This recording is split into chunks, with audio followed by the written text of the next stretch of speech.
Tai sveiki, Žinom LT komanda.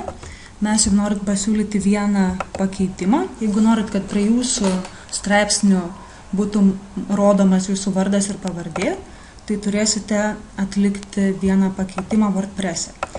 Tai prisijungkite prie WordPress'o su savo slaptažodžiais. Pagalbininkas test. Prisijungiame. Einame į savo profilį.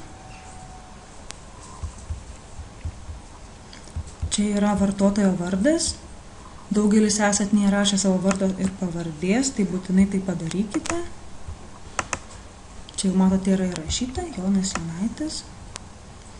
Ir tada yra funkcija viešai rodyti kaip. Jūs pasirinkite, kad rodytų jūsų vardą ir pavardę. Ir tiesiog atnaujinkite profilį.